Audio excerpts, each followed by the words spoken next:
My father shoved my 9-year-old son away from the Christmas table. "That seat is for my real grandchild," he said flatly. "Get out." My son stumbled and hit the floor in front of the entire family. Plates froze. Conversations died mid-breath. 20 adults watched a child fall, and no one moved. I didn't scream. I didn't cry. The worst part wasn't the sound of his knee on the hardwood. It was the silence. The kind that says a decision has already been made. I helped my son up, felt his fingers shaking against my sleeve, and looked around the table at the people who raised me. Then I reached into my bag, placed a folder on the table between the Christmas dishes and decades of lies, and said 4 words that ended everything. "You've been served."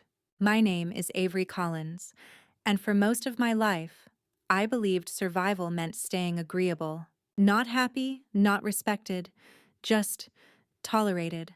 That belief followed me back to Willow Creek Estates every December, to the same large house with its manicured hedges and perfect wreaths, where nothing was ever wrong as long as no one said it out loud. Christmas Eve was no different. The dining room looked like it belonged in a magazine. Polished table, heavy silverware, candles that smelled like pine and something sweeter underneath. Trying too hard to feel warm.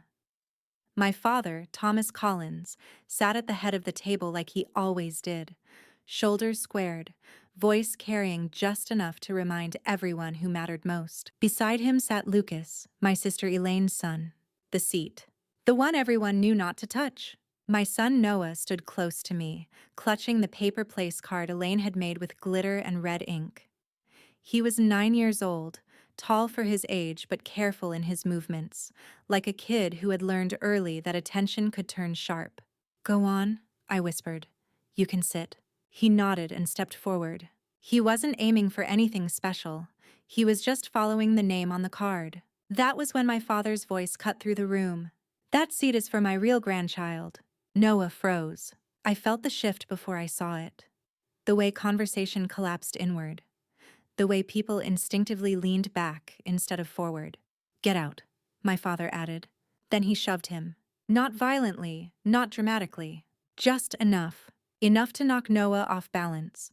Enough to remind everyone who held authority. Noah's foot caught the edge of the rug. His knee hit the hardwood floor with a sound that didn't belong in a room full of Christmas music. For a split second, I waited. For someone to stand. For someone to say something. For someone, anyone, to act like a child being shoved was unacceptable. No one did. My mother, Margaret, stared down at her plate. Elaine didn't move. A cousin cleared his throat. Someone laughed nervously, like this was a misunderstanding that would resolve itself if ignored. Noah didn't cry right away. He looked at me instead. Confused, searching. I was already moving. I helped him up. My hands steady even though my chest felt like it was collapsing inward.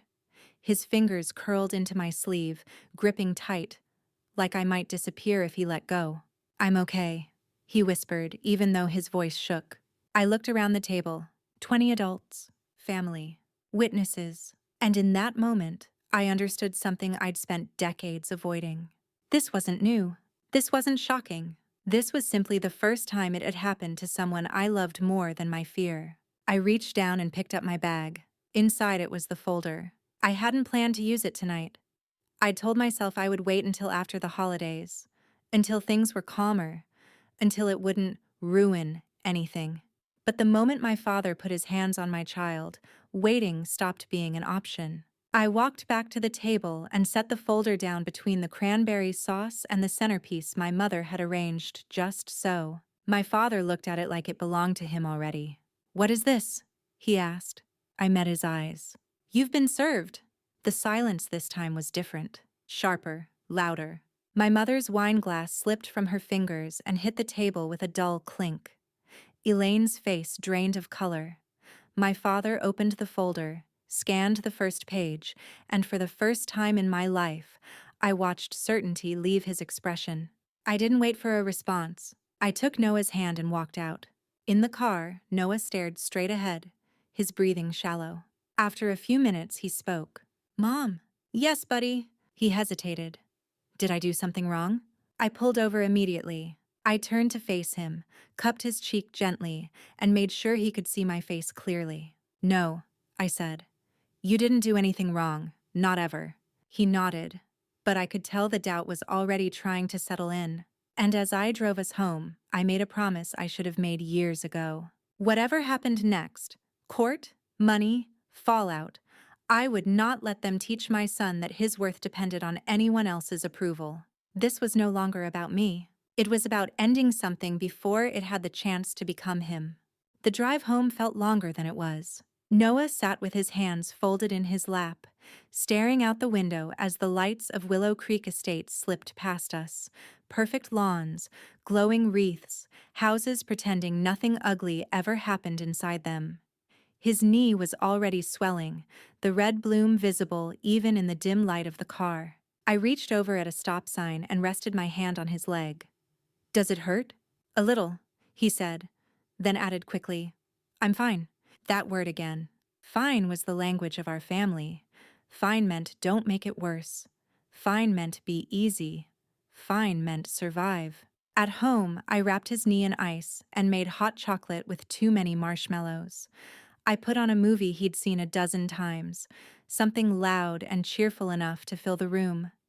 He leaned against me on the couch, his body stiff at first, then slowly relaxing as the night went on. My phone buzzed on the kitchen counter. I ignored it.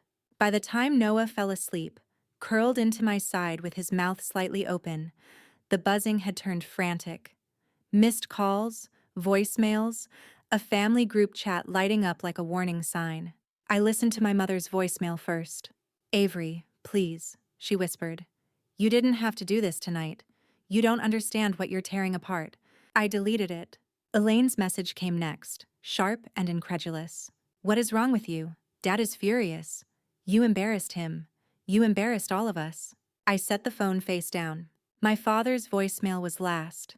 His voice was calm in the way that meant consequences were being planned. "You are not taking anything from this family," he said. "You never have." I stood in the quiet kitchen, staring at the dark window, and felt something settle into place inside me. For years, I had wondered why I always felt like a guest in my own family. Why every achievement came with an asterisk. Why help was always just out of reach when I needed it most. I used to think it was because I asked for too much. Now I understood it was because I asked it all. Growing up, Elaine had been the sun. I had been the weather. She got praised. I got corrected. She got, "Come sit by me." I got, "Move. You're in the way." My father's favorite trick was cruelty wrapped as humor. Sensitive, he'd call me, smiling like that made it kind. People laughed, not because it was funny, but because laughter was safer than being next. My mother never stopped it. She perfected the art of looking busy. I told myself she was trapped, that she didn't know how to fight him. That silence was her way of keeping the peace. But peace, I was learning, was expensive, and the bill always came to me. The folder sat on the table where I'd dropped it earlier, edges crisp, unassuming. I hadn't planned to use it tonight. I'd told myself to wait until after the holidays, to be reasonable, to not ruin Christmas. I sat down and opened it for the first time since leaving the house. Inside were copies, petitions, requests, names printed in clean black ink. My name, clear, undeniable. Weeks earlier, when I'd first seen that name on a screen I wasn't supposed to look at, I'd felt like the ground had shifted under me. I'd taken one photo, closed the laptop, and walked away before my hands started shaking. That photo had led me to Rachel Moore, a lawyer who didn't waste time with sympathy performances. "If your name is on the trust," she'd said, studying the image, "they don't get to pretend you don't exist. What if they think—" I'd started. "Ink beats opinions," she'd replied, every time. That sentence echoed now as I closed the folder again. Noah stirred on the couch, murmuring something in his sleep. I turned down the volume and brushed his hair back from his forehead. "I've got you," I whispered. It wasn't dramatic. It was factual. The next morning, he ate his cereal quietly, lining up the spoon and bowl like he was trying to keep the world orderly through objects. When I walked him to school, he paused at the door. "Are we in trouble?" he asked. "No," I said. "We're safe." He searched my face, then nodded and went inside. I stood there for a moment after he disappeared into the hallway, letting the cold air bite my cheeks awake. Back home, I picked up my phone and finally read the messages I'd ignored. Accusations, guilt, demands to explain myself. No one asked if Noah was okay. That told me everything I needed to know. I texted Rachel one sentence, "They're reacting. What's next?" Her reply came a minute later. "Good. That means they didn't expect this." We proceed quietly. I silenced my phone again and slipped the folder into my bag, the same place it had been waiting on Christmas Eve. If you've ever followed a story like this, you know the moment I'm talking about, the one where pretending stops working, and you realize staying silent will cost more than speaking up ever could. I wasn't angry anymore. I was done. And once you reach that place, there's no going back. The discovery didn't happen the way movies pretend it does. There was no dramatic music, no moment where everything froze. It happened quietly, on a Tuesday afternoon, while I was doing someone else a favor. Elaine had texted me asking if I could watch Lucas for an hour. "Work call," she'd said. I agreed because Lucas was 9 and polite, and because old habits die hard. In my family, usefulness had always been my safest role. Elaine left in a rush. The house settled into an uneasy quiet.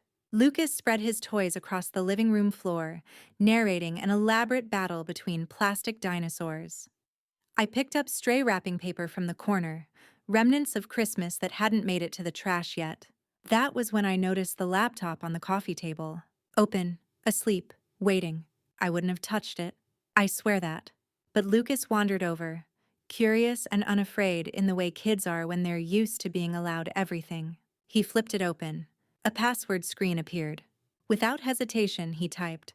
The screen unlocked. I froze. Kids don't know passwords unless someone lets them. "Hey," I said gently, stepping closer. "That's not a toy." I reached to close it, but the screen refreshed before I could. A document snapped back into view like it had been holding its breath. A PDF. At the top of the page, in bold letters, was my grandfather's full legal name. The room tilted. I sat down hard on the edge of the couch, not because I wanted to snoop, but because my body understood something my brain hadn't caught up to yet. This mattered. I skimmed fast. Faster than I've ever read anything. Not out of curiosity, out of fear. The kind of fear that comes when you suspect the truth and are terrified of confirming it. Headings jumped out at me. Family trust, distribution summary, beneficiaries. And then I saw it. My name. Not a Collins, not other child, not contingent beneficiary. My full legal name, printed cleanly in black ink, like it had never been a question. My hand started shaking. I scrolled carefully, afraid that if I moved too fast, the words would vanish. Dates blurred together. Numbers swam. But one line anchored itself in my chest. A distribution entry from 3 years earlier. The same month I'd asked my parents for help after my apartment was broken into. The same month my father had laughed and said, "You should have made better choices." The same month my mother had said, "We can't right now." 2 weeks later, Elaine had bought a new SUV. I didn't read any further. I took one photo. Clear, focused, enough. Then I closed the laptop. Lucas looked up at me. "Can I watch cartoons now?" "Yes," I said, my voice steady in a way that surprised me. "Pick one." When Elaine came home and chirped, "Everything okay?" I smiled and said yes. Because confronting people like my parents without a plan is like stepping into traffic and hoping drivers will stop. 3 days later, I sat across from Rachel Moore in her office downtown. The space smelled like coffee and competence. I slid my phone across the desk. She studied the photo for less than 10 seconds before her expression shifted. Not to shock, but recognition. "If your name is on it," she said calmly, "they don't get to pretend you don't exist." "What if they say it was a mistake?" I asked. "Ink beats excuses," she replied. "Trustees have duties. This isn't optional." I swallowed. "What do we do?" Rachel leaned back slightly. "We ask the court to make them explain. Every dollar in, every dollar out." I left her office with a folder that felt heavier than it should have. For days, it lived in my bag. I took it out, put it back, told myself I'd wait until after Christmas, told myself I didn't want to make things worse. Then my father shoved my son. Waiting stopped being a choice. Now, standing alone in my kitchen, I replayed that afternoon again and again. The laptop, the document, my name printed like it had always been real, because it had. I looked at the bag by the door, at the folder that had turned silence into action. For the first time, I wasn't wondering if I belonged. I was wondering how long they'd been hoping I wouldn't notice. And that realization, that this wasn't confusion, but strategy, changed everything. The first official notice arrived in an envelope so thin it almost felt insulting. No seal, no drama, just a court header and a date. I stood at the kitchen counter reading it while Noah worked on a math worksheet, his pencil tapping in a steady rhythm. Outside, the neighborhood went on as usual, dogs barking, a delivery truck idling, someone laughing 2 houses down. The world hadn't noticed that our lives had tipped onto a different axis. The hearing was scheduled quickly. Emergency preservation, a temporary freeze. The court's way of saying, before anyone moves another dollar, we're going to make sure nothing else disappears. I called Rachel as soon as Noah left for school. That's good, she said. It means the judge is taking this seriously. What happens now? I asked. Now, she replied. They panic quietly. She wasn't wrong. The messages changed tone within hours. Less outrage, more confusion. Less accusation, more pleading. People who hadn't spoken to me in years suddenly remembered my number. An aunt I barely knew wrote, "Families don't do this to each other." A cousin added, "You're going to regret airing private business." No one asked how Noah was healing. I muted the thread and focused on what Rachel had sent over. Requests for records, lists of financial institutions, timelines that stretched back farther than I wanted to think about. It felt surreal, reducing decades of family dynamics to columns and dates. That night, I lay awake listening to Noah's breathing from the next room. I thought about all the times I'd convinced myself that enduring discomfort was noble, that if I just absorbed enough of it, things would smooth out. Endurance, I was learning, doesn't soften cruelty. It teaches it where the limits are. The day of the hearing, I dressed carefully, not to impress, but to avoid distraction. Neutral clothes, comfortable shoes, hair pulled back. I wanted nothing about me to compete with the facts. Rachel met me outside the courthouse. She looked exactly the same as she always did. Calm, alert, unflustered. It helped. Inside, the building felt colder than necessary. Marble floors amplified every step. Voices echoed even when people whispered. My parents were already there. Seeing them made my stomach tighten, not with fear, but with a strange detachment. My father sat stiffly, his posture rigid. My mother stared at her hands like they might tell her what to do next. Elaine avoided looking at me entirely. Their attorney greeted Rachel with a professional smile that didn't reach her eyes. The courtroom filled slowly. When the judge entered, everything snapped into focus. The other side spoke first. They framed it as a misunderstanding, a family matter blown out of proportion, a dispute better handled privately. They spoke smoothly, confidently, as if certainty itself could become evidence. Rachel waited. When it was her turn, she didn't raise her voice. She spoke about documents, about fiduciary duty, about beneficiaries listed by name. She spoke about missing distributions and the legal obligation to account for them. She didn't speculate. She didn't accuse. She asked. The judge listened without interrupting. When he spoke, his voice was even, almost bored, unimpressed by emotion, anchored to process. "I'm granting the motion to freeze," he said. "All relevant records are to be preserved. A full accounting will be submitted." My father's jaw tightened. For the first time since Christmas Eve, Elaine looked directly at me. There was fear there now. Sharp. Undeniable. Outside the courtroom, the atmosphere cracked. My mother reached for my arm. "Avery, please," she said. "We can talk about this."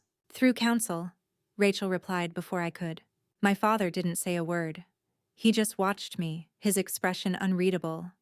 I met his gaze and realized something quietly profound. He didn't know what to do when I didn't fold.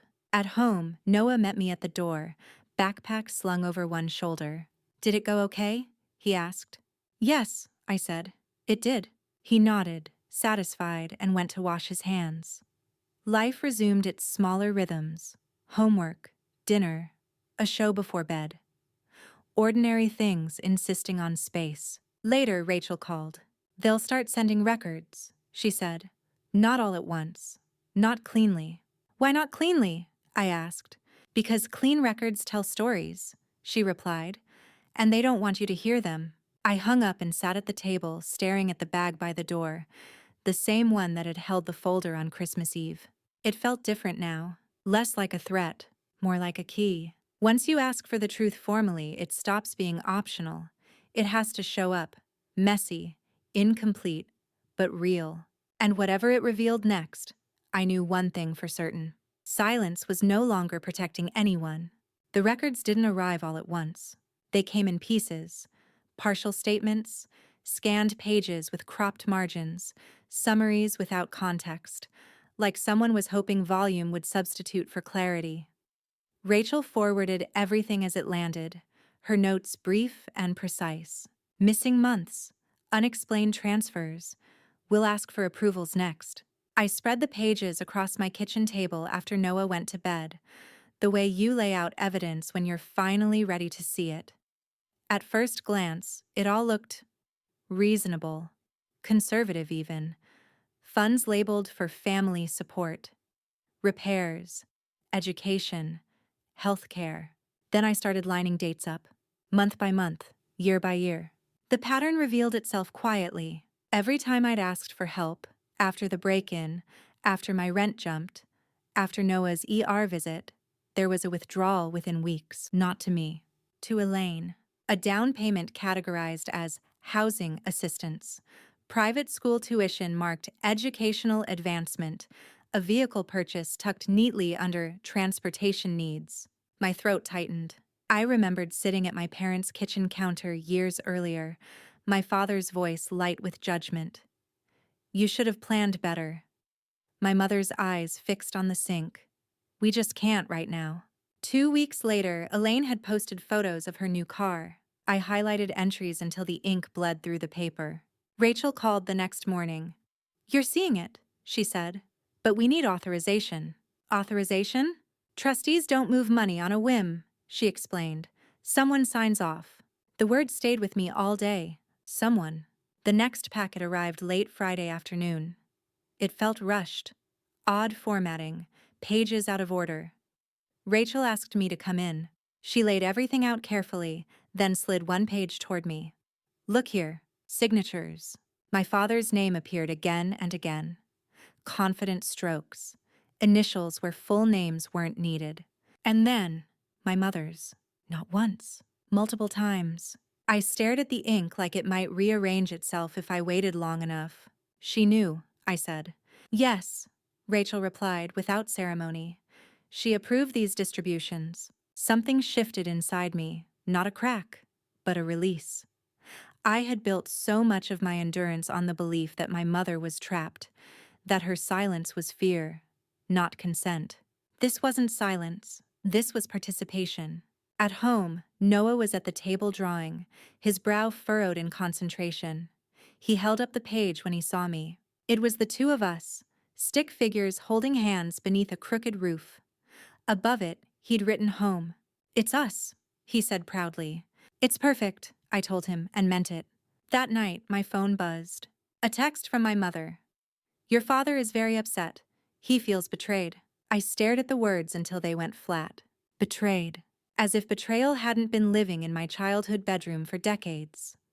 As if betrayal hadn't shoved my son onto a hardwood floor while everyone pretended not to notice. I typed a reply. Deleted it. Typed another. Deleted that too. Then I turned the phone face down and let the quiet belong to me for once. Rachel filed a supplemental motion the next morning. Expanded discovery, full transaction histories, Consideration of trustee removal. The language was clean and devastating. That was when the tone changed. My father left a voicemail, clipped and cold. "This has gone far enough," he said. "You don't understand what you're risking." I listened once. Then I deleted it. Because I did understand. This wasn't about money anymore. It was about who got to define reality, and whether my son would grow up believing love came with conditions.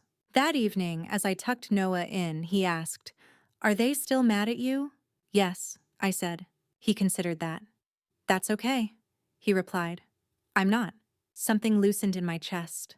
If you're following this story and it's hitting close to home, here's the quiet truth people don't say out loud.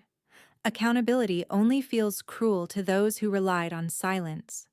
Staying present through moments like this, listening carefully, choosing truth over comfort, changes what comes next. The next hearing was scheduled for the following week. Rachel warned me they would escalate. "Let them," I said. I slept through the night for the first time since Christmas. Because whatever they tried next, I wasn't guessing anymore. I had paper. And paper doesn't flinch. The escalation arrived wrapped in legal language and delivered without warning. 3 days before the next hearing, Rachel forwarded me a filing from the other side. The subject line alone made my stomach drop. Response and motion to dismiss. I opened it standing at the counter. Noah's lunchbox open beside me, apple slices browning in the air. They weren't denying the trust. They weren't denying the transfers. They were attacking me. Page 2 spelled it out in careful, venomous phrasing. Questions regarding biological relationship, reasonable doubt as to beneficiary status, long-standing family concerns. I felt my hands start to shake. They were saying I might not be my father's daughter. Not as gossip, not as cruelty, as a legal strategy. I sat down hard in the kitchen chair, the room tilting slightly as years of half-jokes and sideways comments rearranged themselves into a single, ugly line of intent. Rachel called within minutes. "They're trying to change the subject," she said calmly. "This is a classic move. They're dragging Noah into it," I said. "Again." "Yes," she replied. "And that's how we know they're scared." I wanted to scream. Instead, I breathed. "No tests," Rachel continued. "Not for court, not for them. Your name is on the trust. Biology doesn't override ink." I nodded, even though she couldn't see me. After I hung up, I watched Noah eat breakfast, swinging his legs under the table, blissfully unaware of the way his existence was being debated on paper. "Are you coming to my school thing on Friday?" he asked. "Of course," I said immediately. That mattered more than anything they could file. The night before the hearing, I barely slept, not because I doubted the case, but because grief has a way of surfacing when anger gets tired. I mourned the version of my life where none of this had been necessary, where my parents had chosen decency over control. By morning, grief had hardened into resolve. The courtroom felt heavier this time. Their attorney spoke first, leaning hard into implication. He talked about family understanding, about private matters, about reasonable doubt. He never said Noah's name, but I felt every word land near him anyway. Rachel waited. Then she stood. "Your Honor," she said evenly, "this case is not about DNA. It is about duty." She held up the trust document. "My client is listed here by name. Trustees have a legal obligation to act in the best interest of all beneficiaries. Rumor does not erase responsibility." The judge leaned forward, his expression sharpening. "That argument," he said to the other side, "is not persuasive." My father's jaw tightened. For the first time, I saw something like uncertainty flicker across his face. Not outrage, not confidence, but calculation failing. Outside the courtroom, he finally spoke to me. "You think this makes you strong?" he asked quietly. I met his eyes. "No," I said. "It makes me finished." He didn't reply. At home that evening, Noah sat on the floor working on a puzzle, pieces scattered everywhere. He tried fitting one into the wrong space, frowned, then tried another. "This one doesn't belong here," he said. "No," I agreed. "It doesn't." He looked up at me. "But it still matters." "Yes," I said softly. "It does." That night, My phone buzzed with messages I didn't read. Family members resurfacing, opinions suddenly urgent, people who had stayed silent when Noah hit the floor now demanding peace. I turned the phone off. The hearing was set for the following week. The final one, Rachel said. The one where numbers would matter more than narratives. As I tucked Noah into bed, he asked, "Are we okay?" "Yes," I said without hesitation. And for the first time, I knew it was true. Because whatever they tried next, they had already played their most personal card. And it hadn't worked. The test arrived in a plain cardboard box, left on my doorstep like an accusation. No return address. No note. Just my name, printed neatly on the label, as if whoever sent it wanted to pretend this was routine, ordinary, reasonable. It wasn't. I carried it inside and set it on the entry table where it sat between grocery bags and school flyers, impossible to ignore. For the rest of the day, I moved around it the way you move around a fragile object. Careful not to touch, careful not to react. Rachel called an hour later. "They mailed a paternity kit, didn't they?" "Yes." "Don't open it," she said. "Not for court, not for them. It's irrelevant legally." I knew that. I did. Ink beat opinions. The judge had already made that clear. But at night, when the apartment went quiet and Noah's door was closed, the box felt heavier. Not because it could change anything that mattered, but because it held a question my entire childhood had been built around. I'd heard it in jokes, in comments about my hair, my height, the way my smile didn't quite match my father's. I'd learned to laugh them off, to act unbothered, to tell myself I was imagining patterns that weren't there. Now the pattern was undeniable. I didn't open the box that night. Instead, I sat on the couch and let myself remember the first time I'd noticed the difference. The way my father's pride sharpened when Elaine walked into a room.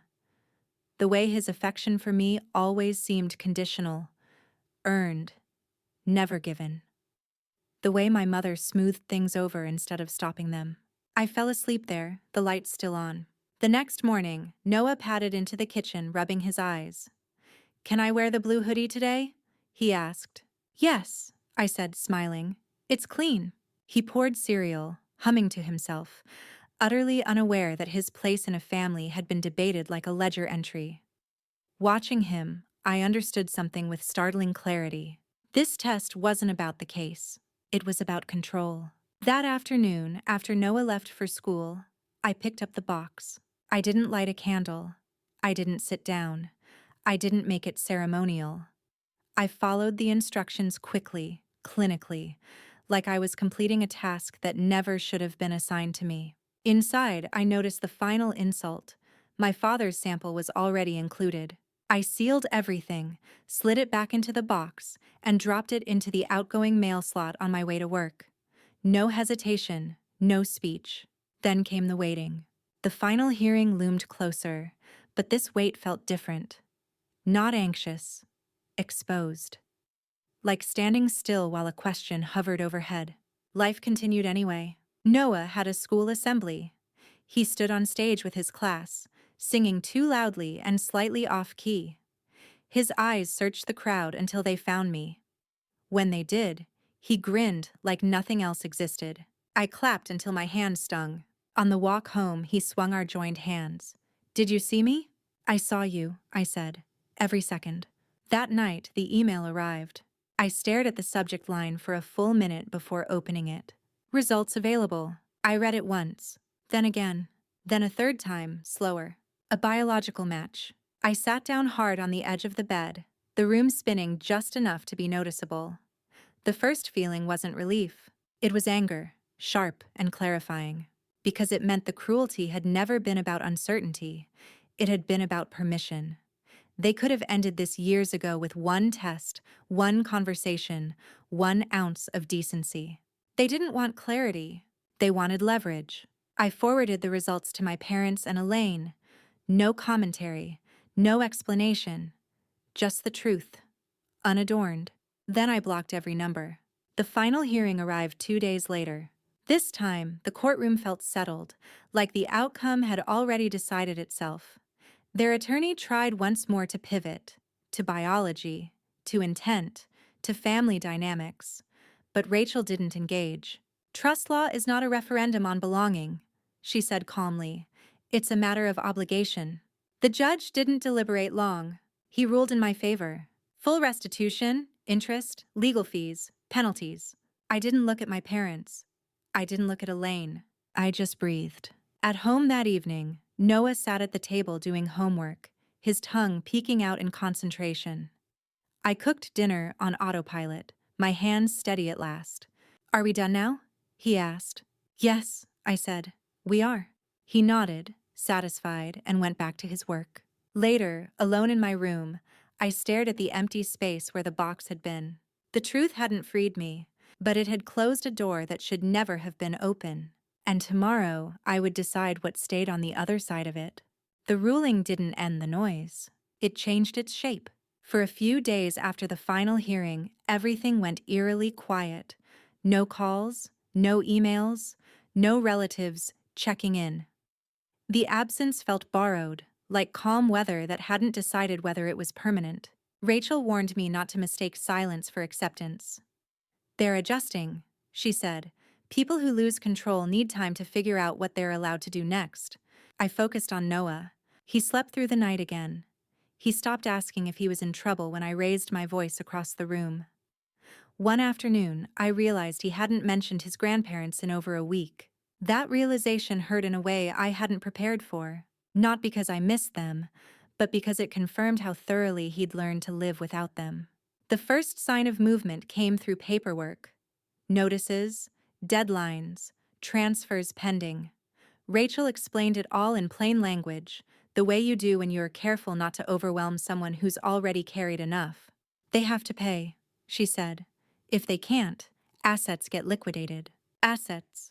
The word landed differently now. For years, my father had treated the house like proof of something.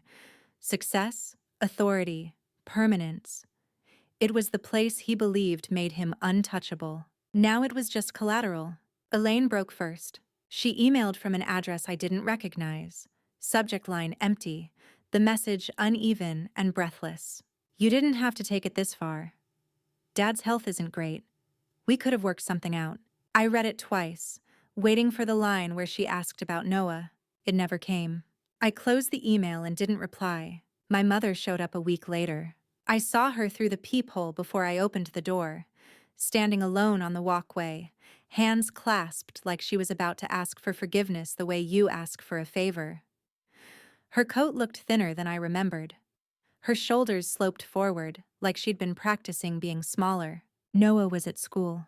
I opened the door just enough to make it clear this was a conversation, not an invitation. Avery, she said, her voice already shaking. Please, I just want to talk. I waited. Your father's been different, she rushed on. He's asking about Noah. He wants to see him. I didn't respond. Now that everything's settled, she added. Now that we know. The word snapped something clean inside me. Know what? I asked. That you're his, she said softly. That it was never in question. I leaned against the doorframe, steadying myself. It was always in question, I replied. Just not for you. Her face crumpled. Not theatrically, but with exhaustion. Before you were born, she said, I made a mistake. Just once. Your father suspected. I didn't know how to fix it. I thought if I stayed quiet, it would pass. And instead, I said, you let him punish me for it. She nodded, tears spilling freely now. I thought I deserved it. I let the silence stretch until there was nowhere else for it to go. You were my mother whether I was his or not, I said finally, and you chose him anyway. She reached for my arm. I stepped back. He doesn't get access to my child now because a test says real, I continued. And you don't get to come back because the story is comfortable again. Her mouth opened, desperate. We can still be a family. No, I said gently. We can't. She left without shouting, without threats. Just the sound of her footsteps fading down the path. That night, while I brushed Noah's hair before bed, he asked, do I have to say sorry to Grandpa? My hand stilled. Sorry for what? I asked. For making him mad, he said quietly. for being there. I set the brush down and knelt so he had to look at me. No, I said, firm enough to become a rule he could stand on. You don't apologize for someone else hurting you. His shoulders relaxed like he'd been carrying that thought around for days. A month later, the house sold. Rachel's message was brief and factual. Sale completed. Funds transferred. Judgment satisfied. I sat at the kitchen table for a long time after reading it. I didn't feel victorious. I felt finished. When the money finally hit my account, every dollar owed, every penalty added, I didn't celebrate. I paid off what had weighed us down. I set aside what would secure Noah's future. I closed the rest like a door I didn't plan to open again. The phone stayed quiet after that. Not dramatic silence. The peaceful kind. The kind where your shoulders stop rising when the screen lights up. Where holidays don't feel like traps. Where a child laughs without checking the room first. One evening, as Noah and I washed dishes together, he said, "Our house feels bigger." I smiled. "It didn't change size." He thought about that. "Yeah," he said, "but it feels safer." And for the first time since Christmas Eve, I knew exactly what we'd gained. Not money, not justice, but space. Life didn't snap back into place after the money transferred. It eased. Slowly. Carefully. Like it was testing whether we were done being hurt. The first thing I noticed was how quiet my body felt. No constant hum of vigilance. No rehearsed explanations running in the background. I could stand in the kitchen and let my thoughts wander without bracing for interruption. Noah adjusted faster than I did. He stopped flinching when doors closed too loudly. He stopped asking if he was in the way when he needed help with homework. One afternoon, I realized he'd started singing again. Softly at first, then louder, making up words while he built cities out of blocks on the living room floor. It felt like watching color return. A few weeks after the house sold, Rachel called to confirm everything was finalized. No pending filings, no appeals, no loose ends. "This chapter is closed," she said. After I hung up, I opened the folder one last time. The documents looked smaller now. Ordinary. Just paper. They no longer felt like weapons or shields. Just records of something that had happened and ended. I thought about my grandfather, about the decision he'd made to put my name in ink. I wondered if he'd known how necessary that choice would become. If he'd known it would protect not just me, but a child he would never meet. That thought stayed with me. Noah asked one Saturday if we could rearrange his room. "I want my desk by the window," he said, "so I can see outside when I'm thinking." So we moved furniture. We argued about angles. We laughed when the bed frame refused to cooperate. At one point, he sat cross-legged on the floor, surveying the mess. "This feels like starting over," he said. "Yes," I replied. "It does." That night, as I tucked him in, he asked a question I'd been half expecting. "Do you think they think about us?" I considered it. "Maybe," I said. "But that doesn't matter." "Why not?" "Because they don't get to decide who we are anymore." He nodded, satisfied, and rolled onto his side. Later, alone in my room, I let myself grieve. Not for the family I'd lost, but for the version of myself that had spent so long trying to earn safety. I grieved the years I'd mistaken endurance for virtue, and then I let it go. The money sat quietly in the account, no longer heavy with meaning. It had done its job. It had forced the truth into daylight. Now it was just a tool, not a definition. We started making plans. Nothing dramatic. A different apartment closer to Noah's school. A schedule that didn't require asking anyone's permission. Small choices that felt radical after years of negotiation. One evening, as we packed donation boxes, Noah held up the red sweater from Christmas, the one with the sleeves too short. "Can this go?" he asked. "Yes," I said, "if you're ready." He folded it carefully and placed it in the box, like he was closing a chapter on his own terms. I realized then that he wasn't carrying what I'd feared he would. He remembered the shove. Yes. But he also remembered leaving. He remembered my hand in his. He remembered not going back. Those memories mattered more. As the anniversary of Christmas approached, I felt a flicker of tension, but it passed quickly. We made plans that didn't involve tradition or explanations. Pizza, a movie, quiet, ordinary. On the night itself, we didn't mark the date. We let it pass like any other. Before bed, Noah hugged me tightly. "Thanks for choosing me," he whispered. I held him close. There was never a choice. When the apartment went quiet, I stood by the window and looked out at the city lights.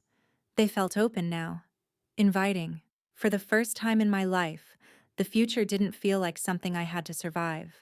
It felt like something I was allowed to build. The money cleared on a Thursday morning. No fanfare. No dramatic notification. Just a line on a screen confirming that something owed had finally been returned. I stared at it longer than I expected to, waiting for a rush of triumph or relief. It didn't come. What I felt instead was calm, the kind that settles in after a long illness, when your body realizes it no longer has to fight. I paid off what needed paying off, the debt that had quietly punished survival, the emergency loan I'd taken after choosing safety over pride. I set aside what would protect Noah's future. School, options, room to breathe. Then I closed my laptop. That was it. No announcement, no explanation to anyone who suddenly felt entitled to one. A month later, we moved. Not far, just far enough. A smaller place with larger windows, a park across the street, and a kitchen that filled with light in the mornings. Noah claimed the bedroom with the window that faced east before the boxes were even unpacked. "I want the morning sun," he said, decisive. He painted the walls a soft blue. I let him choose, even when it meant repainting twice. He deserved to make choices that stayed. The first night in the new place, we sat on the floor eating takeout, backs against the couch that hadn't been assembled yet. Noah leaned into my side, relaxed in a way he hadn't been in months. "I like it here," he said. "So do I replied. We built new routines without realizing we were doing it. Saturday pancakes, evening walks, homework at the kitchen counter while I cooked dinner. Noah stopped apologizing for taking up space. He stopped checking my face before speaking, like he was bracing for disappointment. One night, while we were putting groceries away, he asked a question that would have shattered me a year earlier. "Are we a real family?" I didn't hesitate. "Yes," I said easily. "We always were." He nodded, satisfied, and went back to stacking cans. The past tried to resurface a few times. A distant relative sending a message that started with, "I know it's been a while." A holiday card addressed in careful handwriting. I didn't respond. No contact wasn't an act of anger. It was maintenance. As the anniversary of Christmas Eve approached, I noticed something surprising. I wasn't dreading it. We didn't plan anything special. No symbolism, no statements. Just pizza, a movie, and Noah laughing at parts that weren't meant to be funny. Before bed, he hugged me tighter than usual. "Thanks for leaving," he said quietly. I kissed the top of his head. "Thanks for trusting me." Later, alone in the living room, I thought about everything that story had been reduced to when people retold it. Money, court, betrayal, easy headlines, clean conclusions. But that wasn't what it had been about. It had been about a moment at a table when silence asked me who I was willing to protect. It had been about choosing my child over tradition, truth over comfort, the future over the past. I turned off the lights and stood by the window, watching the city settle into its ordinary rhythm. It felt open now, forgiving. Our life wasn't perfect. It was honest, and that was enough. If you've stayed with this story all the way to the end, it's probably because you recognized something in it. Not the details, but the decision. The moment when pretending stops working and protecting what matters becomes non-negotiable. Stories like this don't end with applause. They end with kids who sleep through the night, with adults who stop shrinking, with homes that feel safe enough to grow inside. That's how I know we won. Not because of what we took back, but because of what we refused to carry forward.